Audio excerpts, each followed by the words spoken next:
அண்மை செய்தியை பார்த்து வருகிறோம்.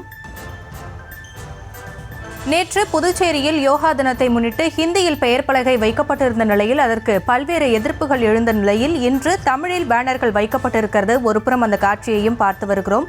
விவரங்களோடு இணைகிறார் எமது செய்தியாளர் கிருஷ்ணா விவரங்களை வழங்கலாம். நாடு முழுவதும் ஒவ்வொரு ஆண்டும் ஜூன் 21 சர்வதேச யோகா தினம் கொண்டாடப்படுகிறது. அதனை முன்னிட்டு இன்னும் 25 நாட்கள் உள்ளது என்ற குறிக்கும் வகையில புதுச்சேரியில் சர்வதேச யோகா மாபெரும் திருவிழாவானது இன்று புதுச்சேரி கடற்கரையில் நடைபெற்று வருகிறது.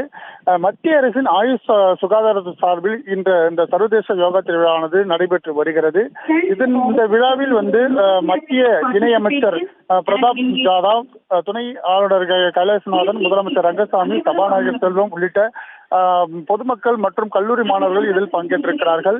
இந்த விழாவை முன்னிட்டு புதுச்சேரியில் நேற்று பல்வேறு பகுதிகளிலிருந்து விளம்பர பேனர் ஆனது வைக்கப்பட்டிருந்தது. அதில் தமிழை புறக்கணித்து இந்தி, ஆங்கிலத்திலும் வைக்கப்பட்டிருந்தது. இதற்கு கடும் எதிர்ப்பு தெரிவித்த நிலையில இன்று விழாவில் தமிழில் அந்த பெயர் பலகையானது வைக்கப்பட்டிருக்கிறது. புதுச்சேரியில் யோகா மாபெரும் விழா மற்றும் சர்வதேச யோகா தினமானது கொண்டாடப்படும் என இந்த தமிழில் வைக்கப்பட்டிருக்கிறது. கடும் எதிர்ப்புக்கு பின்னர் மத்திய அரசின் இந்த நிறுவனமானது தமிழில் வைக்கப்பட்டு தற்போது இந்த யோகா திருவிழாவானது நடைபெற்று வருகிறது. விவரங்களுக்கு நன்றி கிருஷ்ணா.